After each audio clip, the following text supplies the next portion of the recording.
सरल प्रश्न पूछना चाहती हूँ, पर ये एक ऐसी चीज़ है जिसे सभी ढूंढते हैं। कोई खुशी कैसे पा सकता है? ओह, ये एक वाकई सरल प्रश्न है, पर आज कोई भी खुश नहीं है। आप ऐसा क्यों कह रही हैं? क्या मैं दुखी दिख रहा हूँ? आप नहीं, पर हमारे आसपास कई लोग खुश नहीं हैं। या वे दूसरों की वजह से खुश नहीं हो पा रहे हैं, या उनके पास जो है उससे वे हमेशा कुछ और तलाशते रहते हैं। उनकी इच्छाएं भौतिक हो सकती हैं, या फिर अनुभव की इच्छा, या कुछ भी। एक सरल बात यह है कि हर इंसानी अनुभव का एक रासायनिक आधार है। जिसे आप शांति कहते हैं वो एक तरह का रसायन है, खुशी या आनंद दूसरी तरह का रसायन है, परम आनंद एक तरह का रसायन है, पीड़ा, चिंता और तनाव एक और किस्म के रसायन हैं। हर स्तर के अच्छे और बुरे एहसास आपके भीतर एक रासायनिक बुनियाद से जुड़े हैं। या कहें कि आप खुद एक तरह के रासायनिक सूप हैं। सवाल बस ये है कि क्या आप एक बेहतरीन सूप हैं या घटिया सूप?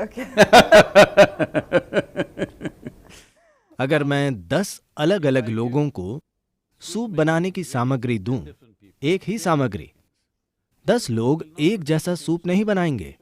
10 सूप के 10 अलग अलग स्वाद होंगे। Though the ingredients are same, हालांकि सामग्री वही है। इसी तरह हम सभी एक ही सामग्री से बने हैं, पर देखिए हमने खुद को कितने तरीकों से बनाया है। तो सूप बनाने पर ध्यान देने का समय है, ताकि ये एक अच्छा सूप हो, ये घटिया सूप ना हो। अगर आप आनंद का रसायन स्थापित करेंगे तो आप ऐसे ही होंगे। हम लोगों को यही सिखा रहे हैं। हम उन्हें खुश या शांत होने की सलाह नहीं दे रहे। हम उन्हें उनकी केमिस्ट्री को मनचाहा रूप देना सिखा रहे हैं। अगर आप आनंद का रसायन बना लें तो खुश होने की चिंता क्यों होगी? आप खुश ही होंगे। वाकई सद्गुरु, आपने वाकई ऐसा संगठन बनाया है जहाँ बहुत से लोग वॉलंटियर हैं। वे खुश हैं।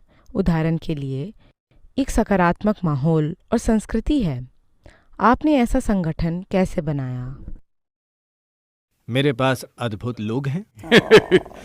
मैं जहां भी जाता हूं, मैं दुनिया में जहां भी जाता हूं, मेरे चारों ओर खुशी और प्यार के आंसू देखे बिना मेरा एक भी दिन नहीं गुजरता। हर दिन कोई ना कोई प्यार और खुशी के आंसू बहाता है।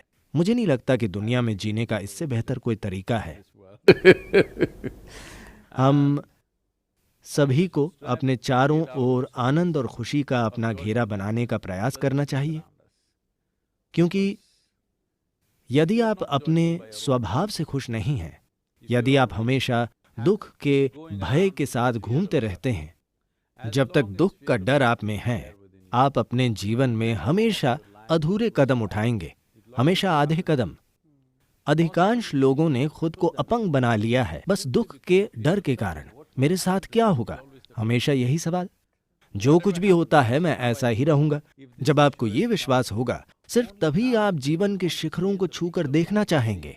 अगर कुछ होता है तो आपको कोई फर्क नहीं पड़ता, अगर कुछ नहीं होता है तो भी कोई फर्क नहीं पड़ता।